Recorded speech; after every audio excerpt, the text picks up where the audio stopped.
안녕하세요. 소방정책론 김영재입니다. 자, 우리가 이 금요일 날 원래 소방행정법하고 소방정책론 제가 두 과목을 강의하다 보니까 가끔은 이제 헷갈릴 때가 있어요. 이게 왜냐면은 정책도 기본적으로 이게 법률이 좀 어느 정도 받쳐줘야 뭘 할 수가 있는 것들이 대부분이거든요. 그래서 좀 제가 정책학을 설명할 때도 법에 관련된 이야기를 할 수가 있고, 법을 설명할 때도 정책에 관련된 이야기를 하는 그런 좀 웃지 못할 상황이 있을 수도 있습니다. 자, 121쪽에 오늘 쉬워요. 오늘 내용은 지난번과 지지난주에 비하면 굉장히 쉬운 내용입니다. 정책 의제의 형성이라고 되어 있는데, 자, 이거를 한번 읽어 드릴게요. 121쪽의 맨 아래에서 두 번째 줄입니다. 정책 문제는 바람직하다고 믿는 것과 현재의 바람직하지 못한 것의 차이를 말한다. 정책 의제는 권위를 가지고 있는, 자, 이른바 법적인 근거 등등을 가지고 있는 정책 담당자가 공식적으로 다루기로 결정한 문제, 즉 정부가 개입해야 하는 필요성을 가진 사회 문제를 정책 의제라고 하고요. 어떤 문제가 심각해지고, 지금 122쪽에 위에서 두 번째 줄입니다. 어떤 문제가 심각해지고 대중의 관심사가 될수록 정책적 해결이 필요한 문제로 전환되는데 이것을 공중의제라고 한다.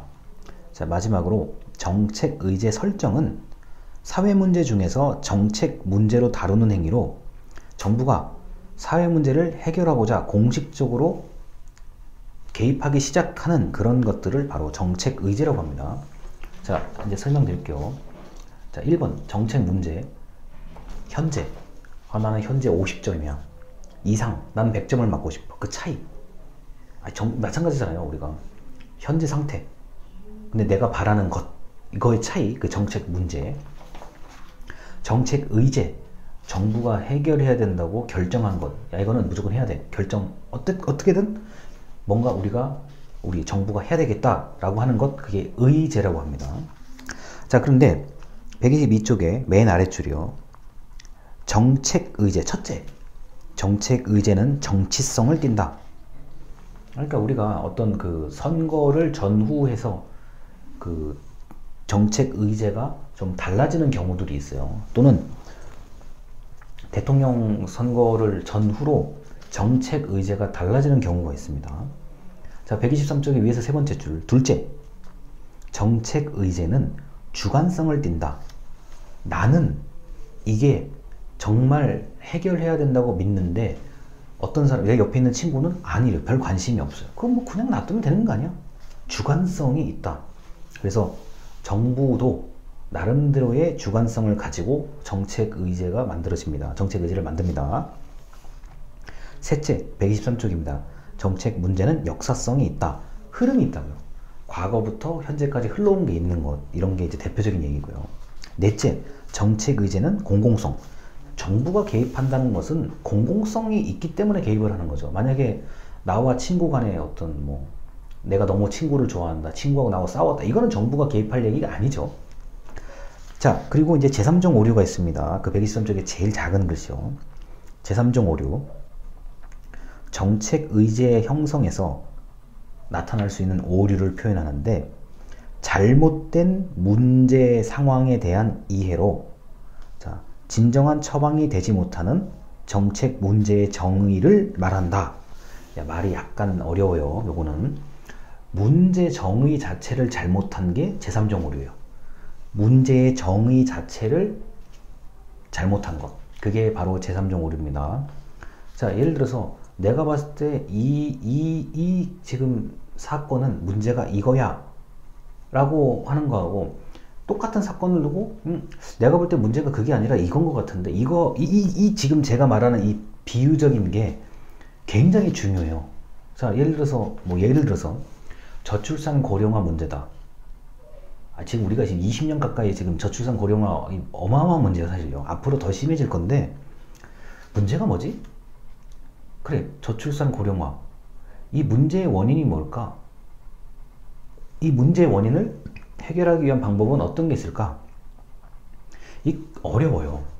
이게 지금 정책 문제, 정책 의제, 제3종 오류에 관련된 얘기가 교과서에 지금 있는데, 이게 막상 교과서는 이렇게 써 있지만 실제로 정책 문제, 사회 문제를 살펴보다 보면 이게 어려워요. 그래서 우리가 이제 사람들의 생각이 다 다를 뿐만 아니라 어떤 그 원인도 다 다르다고 여기고 결과도 다 다르다고, 이제 해결 방법도 다 다르다고 이제 여기는 경우들이 많기 때문에 이 정책학이 굉장히 현실적인 학문이에요. 제가 볼 때는요. 굉장히 현실적인 학문이고 좀 폭이 넓은 이해력을 가지고 있어야 좀 이해하기가 쉽다고 현재까지 제가 지금 그 결론을 내리고 있는 겁니다. 124쪽에 중간 문단이요. 자, 중간 문단에 이런 게 있어요. 정책 문제는 다양한 사회 문제 중에서 특정한 사회 문제가 쟁점을 형성해서 정부가 그 문제의 개입을 통해 문제 해결을 시도하려는 그런 것을 얘기한다. 자, 이런 거요. 사회 문제, 모든 사회 문제가 정책 문제로 이렇게 딱 전환되지는 않아요. 어느 정도 국민적인 여론이 있고 지역사회의 어떤 여론이 있고 쟁점이 형성이 돼야 정부가 그것을 정책 문제로 인식해서 해결을 하려고 하는 거죠. 자, 이게 그래서 이 정책 의제 형성은 이런 게 있을 수가 있어요. 내가 볼 때는 이거 좀 해결을 해야 되는데 왜 이게 다른 사람들은 관심이 없을까? 우리가 이제 반려동물을 생각하면 돼요. 반려동물이 얼마 전까지 개나 고양이에 대해서 뭐 제가 어렸을 때 뭐 예를 든다고 하면은 고양이? 아, 그냥 길가에 있는 도둑 고양이? 그런가 보지 뭐. 별로 뭐 의식도 없고 개? 뭐 키우다가 뭐 누구 주거나 그냥 길에 내놓으면 뭐 알아서 어떻게 되겠지.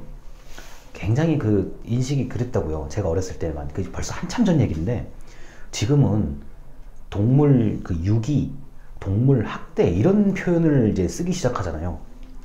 그리고 이제 동물을 일종의 인격권, 동물을 의인화해서 그냥 하나의 가족으로 지금 생각하는 분위기가 정착되어 있기 때문에 뭐 제가 어렸을 때 그 개나 고양이를 대하는 태도와 지금의 태도하고는 비교가 불가능할 정도로 차이가 나죠. 근데 왜 이렇게 돼요? 쟁점 형성이요. 그래, 내가 키우는 개, 옆집에 키우는 개, 내가 키우는 고양이, 옆집에 키우는 고양이. 쟁점이, 공감대가 형성되다 보니까 쟁점이 형성이 되기 시작하는 거예요. 그래서 정부는 뭐뭐를 해줬으면 좋겠어. 그래? 이게 쟁점이 형성되고 원하는 주민과 국민들이 좀 많네. 그러니까 정부가 한번 해결해 볼까? 이게 정책 의제예요. 아주 쉬워요. 오늘 얘기는 굉장히 쉬운 얘기들이요. 자, 그리고 이 정책 의제가 엄청나게 많아요. 중앙부처에서 생각하는 전국적인 문제가 있고 지방자치단체에서 생각하는 또 그 지역의 문제가 있고 이게 엄청나게 의제가 많고요. 그 다음 이런 거요. 제가 방금 반려동물, 이거는 이제 그 어떤 가축, 우리가 개나 소, 말 같은 가축에 해당되는 개념이고요. 또 사람 위생도 있잖아요. 우리가 지금 요새 감염병 때문에 지금 이 고생을 하고 있는데 사람 위생에 관련된 것도 있고요. 이 각 시청이나 구청의 과마다 팀마다 다루는 것들이 있잖아요. 그래서 정책 의제는 어마어마하게 많아요. 하다못해 쓰레기를 치우는 거 엄청난 정책 의제죠. 만약에 여러분들 동네에 여러분 집 근처에 쓰레기 일주일만 안 치워봐요. 어떤 일이 발생해요? 난리가 납니다. 쓰레기 종량제 같은 것도 이렇게 쌓여 있을 거고 뭐 보기도 불편하고 냄새도 나고 난리가 날 거예요. 그런 것들을 생각해 보시면, 일상의 영역을 생각해 보시면 오늘 배우는 이 정책 의제는 굉장히 쉽게 이해할 수 있어요. 그러니까 너무 어려운 것에 큰 거 생각하지 마시고 작은 거 생각해 보세요. 그러면은 의외로 이런 것들이 많이 이제 그 정책 의제가 우리 일상에 널리 있구나를 아시게 될 겁니다. 일단 여기까지 영상을 마치겠습니다. 감사합니다.